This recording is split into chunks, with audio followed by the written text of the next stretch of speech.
लैला अलिफ लैला अलिफ लैला अलिफ लैला अलिफ लैला अलिफ लैला। हर शब नई कहानी दिलचस्प है बयानी, सदियां गुजर गई हैं लेकिन न हो पुरानी। परियों को जीत लाए, जिन्नों को भी हराए, इंसान में वो ताकत सब पे करे हुकूमत। अलिफ लैला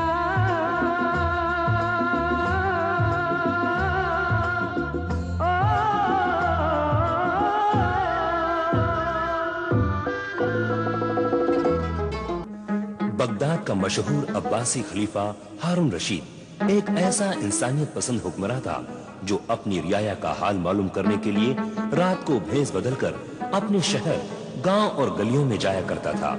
इस तरह खुशहाल और जगमगाते हुए बगदाद के अलिफ लैलवी दिन और रातों से बहुत सी अजीबोगरीब हैरत अंगेज दास्तानों ने जन्म लिया। एक दिन भेस बदले हुए खलीफा हारून रशीद एक गली से गुजर रहा था। सादिका, हमें अंदर जाने दे। नहीं, अंदर नहीं जा सकते। अब क्या होगा? घबराओ नहीं बुशरा। सादिका, हमें अंदर जाने दे। नहीं, नहीं जा सकते। हमें जाने दे। ये मेरे शौहर का घर है। ये मेरे भी शौहर का घर है। तेरा शौहर तो ये आज बना है। मेरी शादी तो इससे 5 साल पहले हुई थी। क्या तू नहीं जानती? 4 बेटियां हैं मेरी इससे। अरे हट, तमाशा न बना। हमें अंदर जाने दे। हमें हमारे घर में जाने दो सादिका। अगर तुम घर के अंदर गए तो मैं बगदाद के आदिल खलीफा हारून रशीद के पास फरियाद लेकर जाऊंगी। मैं तुम्हें वहां तक जाने नहीं दूंगा। मैं जाऊंगी, जरूर जाऊंगी, फरियाद करूंगी। अरे तेरी फरियाद सुनने के लिए उनके पास वक्त कहाँ है? वो बहुत ही मसरूफ हुक्मरान हैं। तेरी फजूल बातें सुनकर अपना वक्त जाया नहीं करेंगे। अरे छोड़। मैं अपनी जान दे दूंगी और तेरी जान दे लूंगी, मगर तुझे अंदर नहीं जाने दूंगी, समझी ना? मैं तुझे अंदर नहीं जाने दूंगी। मैं तुझे इस घर में नहीं घुसने दूंगी। तू इस घर में नहीं आ सकती। मैं तुझे अंदर नहीं जाने दूंगी। मैं तुझे अंदर नहीं जाने दूंगी। रुक जाओ, मैं कहता रुक जाओ। तुम लोग मत लड़ो आपस में। कौन हो तुम? मैं अमीरुल मोमिनीन खलीफा हारून रशीद का एक अदना खादिम हूँ।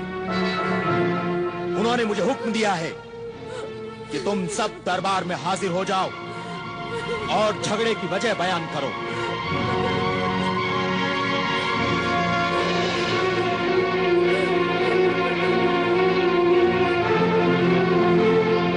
बयान कर फरियादी ज़ौजे रफीक, बयान कर। रफीक और बुशरा, तुम्हें भी सच्चाई बयान करने की इजाजत है।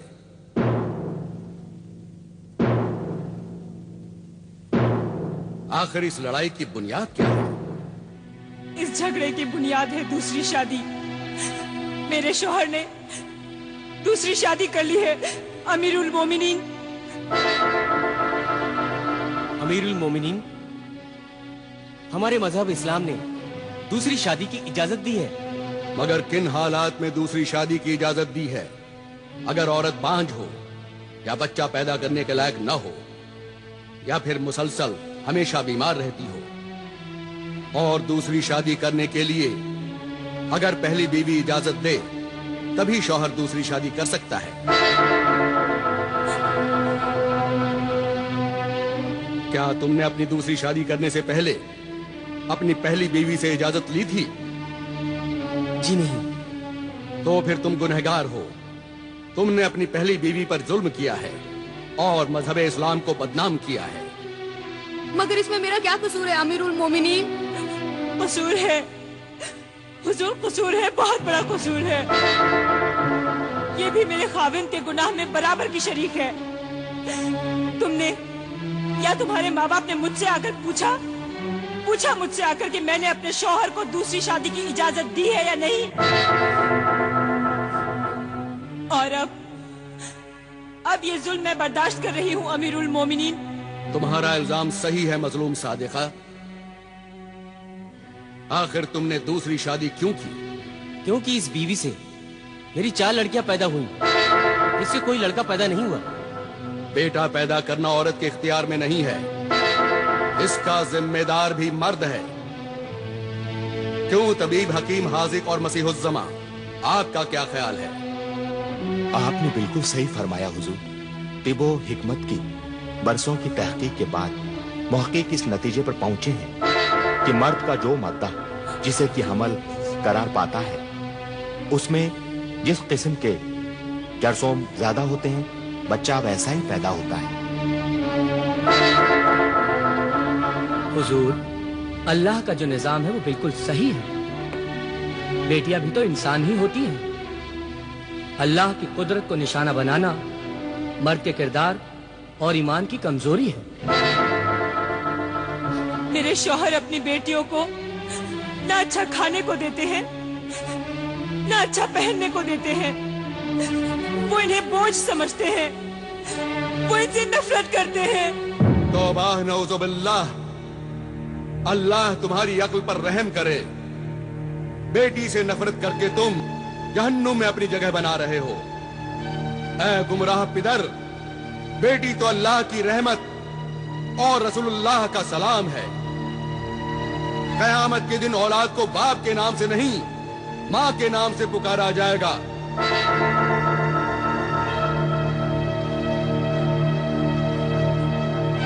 कितना बड़ा दर्जा है औरत का।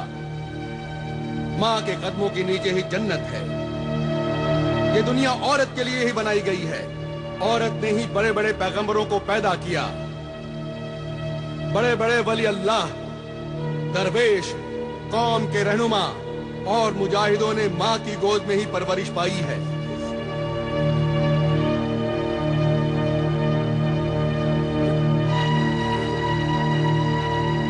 जिन कौमों में औरतों को तड़पाया गया, जलील किया गया, वो कौमें भी जलील होकर तबाह हो गईं। दूसरों ने उन्हें अपना गुलाम बना लिया। और तुम ये कैसे भूल गए कि तुम्हें भी एक औरत ने पैदा किया है, और वो औरत भी कभी किसी की बेटी थी। मैं बहुत ही शर्मिंदा हूं। आज तक मैं बेटी को एक बोझ और फकीर समझता रहा।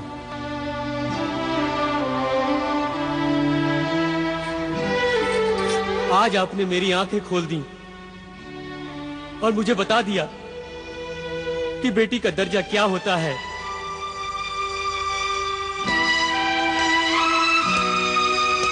मेरी बच्ची, मैं आज तक इन पर जुल्म करता रहा, इन्हें रुलाता रहा, इन्हें कभी प्यार से नहीं देखा। मेरी बच्चियां, मुझे माफ कर दो। बेटियां तो बड़ी मासूम होती हैं। उनकी छोटी छोटी बातों का, उनकी जरूरतों का, उनके अरमानों का माँ बाप को ख्याल रखना चाहिए। अफसोस तो यह है कि औरत को खुदगर्ज मर्द ने अपना मोहताज बना रखा है। ये बेटियां बचपन में माँ बाप के सहारे पर, जवानी में शौहर के आसरे पर और बुढ़ापे में अपनी औलाद के रहमो करम पर बेबसी की जिंदगी गुजारती हैं। इसलिए मैके की मेहमान, मुसाफिर ये बेटियां अपने ससुराल पहुंचने तक खिदमत ही खिदमत करती रहती हैं। इसलिए अपनी बेटियों को खूब पढ़ाओ, इल्म और हुनर सिखाओ, ताकि वो मर्द की मोहताज न रहें और बेसहारा जिंदगी होने पर इज्जत की रोटी खा सकें। याद रखो, बेटों से ज्यादा बेटियां ही माँ बाप से मोहब्बत करती हैं। मुझे माफ कर दीजिए हुजूर, मुझे माफ कर दीजिए। मुआफी मुझसे नहीं, अल्लाह से मुआफी मांग। अपनी मजलूम बीवी और मासूम बेटियों से मुआफी मांग और जा अपनी बेटियों की बेटों की तरह परवरिश कर।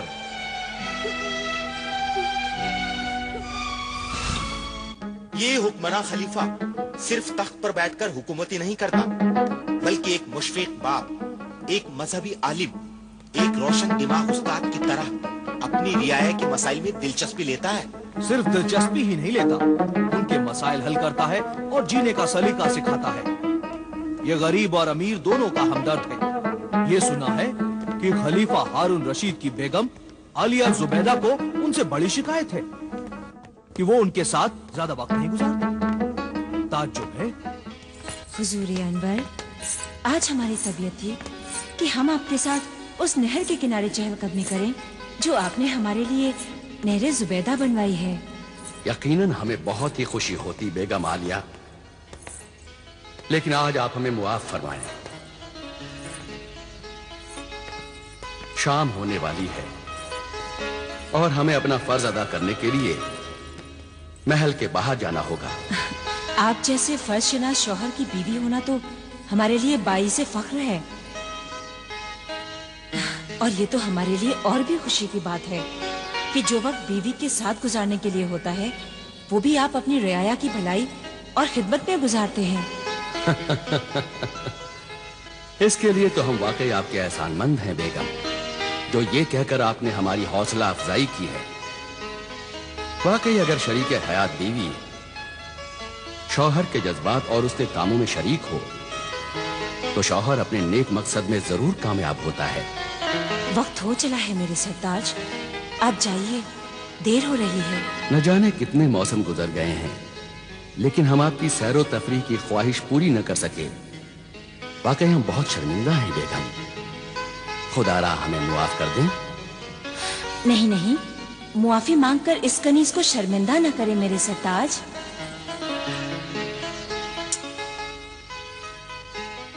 जब बीवी अपने शौहर की हर ख्वाहिश को अपनी खुशी बना लेती है तो उसे किसी बात का अफसोस नहीं होता, और हम इस बात को अच्छी तरह जानते हैं मेरे सरताज कि जो लोग आप तक नहीं पहुंच पाते आप उन तक पहुंच जाते हैं।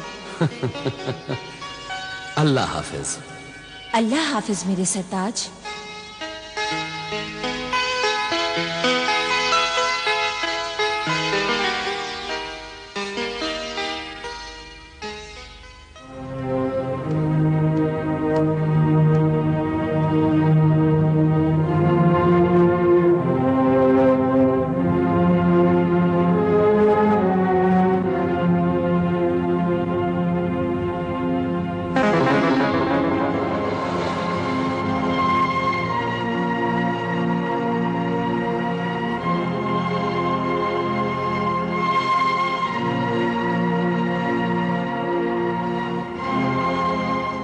चलिए वजीर आजम।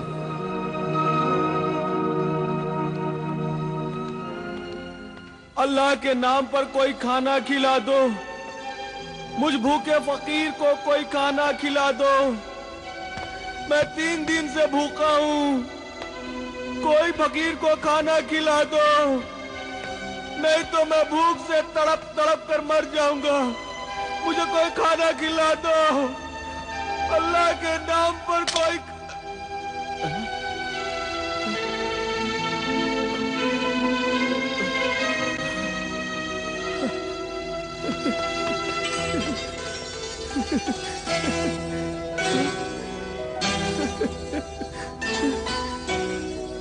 दीनार, 1 दीनार, वो भी सोने का? शुक्रिया है मेरे मोहसिन सखी, तेरा बहुत बहुत शुक्रिया। अल्लाह तुझे खुश रखे। जाओ बाबा, नान भाई की दुकान पर जाओ और जो दिल चाहे वो खरीद कर खाओ। खूब पेट भर कर खाना खाना। शुक्रिया है मेरे सखी, तूने मेरा कितना ख्याल रखा कि तूने मुझे सोने का 1 दीनार दिया। तू चाहता तो चांदी का 1 दिरहम भी दे सकता था, मगर तू जानता है कि मैं 1 दीनार लेकर अपनी मनपसंद का खाना अच्छे से खाऊंगा, और इसमें से जो रकम बचेगी वो मैं बचा कर रखूं ताकि मैं आइंदा भी भूखा न रह सकूं, पेट भरकर खाना खा सकूं। शुक्रिया मेरे मोहसिन सखी, तेरा बहुत बहुत शुक्रिया। मेरा शुक्रिया अदा करके मुझे शर्मिंदा न कर। शुक्रिया तो उस अल्लाह का जिसने मुझे इस लायक समझा कि मैं तेरी खिदमत कर सकूं।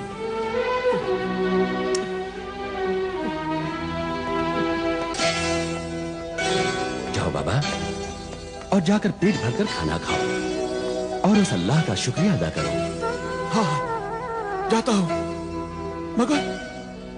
मगर खाना खाने से पहले मेरी एक शर्त है। तू मानेगा ना उस शर्त को? हाँ? शर्त? कैसी शर्त?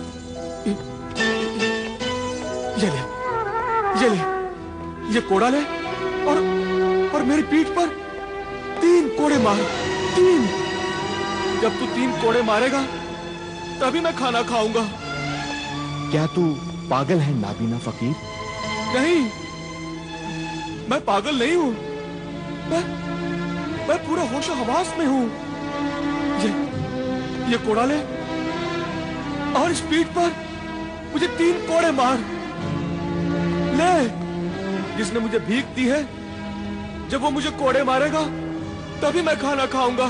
नहीं, मैं तुम्हें कोड़े नहीं मारूंगा। मैं अपने हाथों से ये जुल्म नहीं कर सकता। जाओ बाबा और जाकर खाना खाओ। तो भी ठीक है, मैं खाना नहीं खाऊंगा। जाओ बाबा, तुम हमें परेशान कर रहे हो। अरे परेशान तो तू कर रहा है मुझे। ये ले कोड़ा और मेरी पीठ पर 3 कोड़े मार। रहम कर, मुझ भूखे पर रहम कर। नहीं, मैं तुम्हें कोड़े नहीं मारूंगा। नहीं, तू नहीं मारेगा कोड़े? ठीक है, फिर अपना 1 दिनार भी ले ले। हाँ? मुझे नहीं चाहिए तेरा ये दिनार।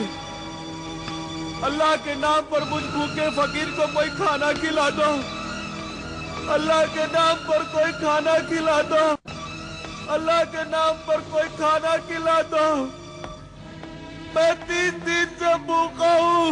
मैं बहुत परेशान हूँ वज़ीर आज़म। कोई खाना खिला दो।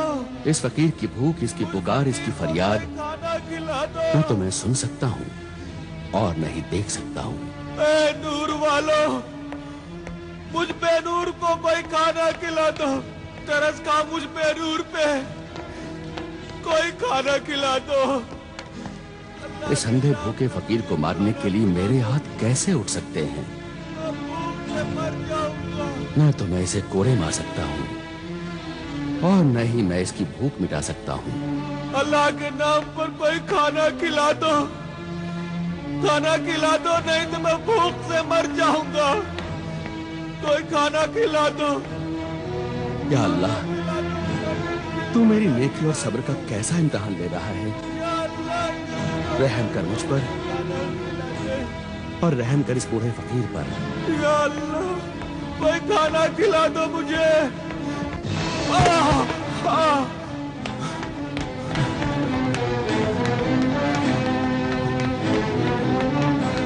अरे बाबा, बाबा, बाबा, उठो बाबा। बाबा, कौन हो तुम?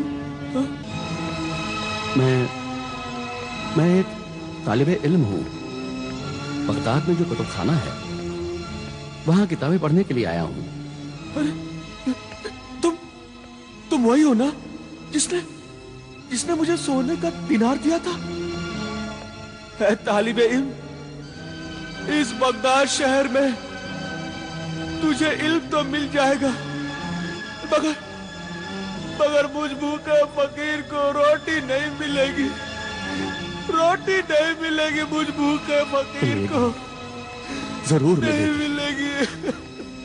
अल्लाह के बेशुमार नेमतों से मालामाल बगदाद शहर में कोई भूखा नहीं मर सकता। उठ ऐ जिद्दी फकीर, मैं अपने इन बेगुनाह हाथों को गुनहगार बनाऊंगा। मैं तुझे कोड़े मारूंगा और तुझे खाना खिलाऊंगा। तो तू मुझे कोड़े मारेगा? शुक्रिया मेरे मोहसिन सखी, तेरा बहुत बहुत शुक्रिया। ले ये कोड़ा ले और मेरी इस पीठ पर 3 कोड़े मार। ले मार कोड़े। या अल्लाह, मुझे मुआफ करना। मार जोर से कोड़े मार, तभी मैं खाना खाऊंगा। मार। या अल्लाह, मेरी तौबा है। अल्लाह मुझे मुआफ करना। मार, दूसरा कोड़ा मार। मार मेरे नेक नफस मददगार, मार। तीसरा कोड़ा मार, जल्दी मार।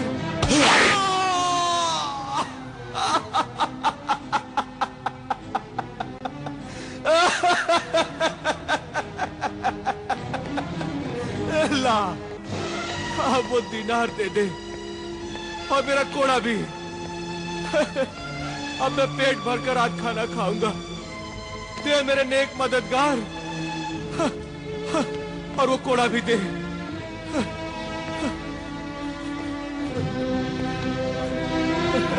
आज मैं पेट भरकर खाना खाऊंगा। पेट भरकर खाना खाऊंगा मैं। पेट भरकर खाना खाऊंगा।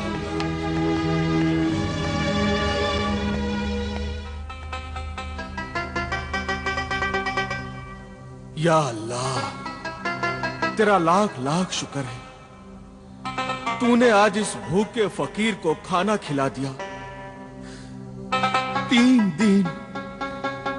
3 दिन लगे मुझे मेहनत की रोटी खाने के लिए।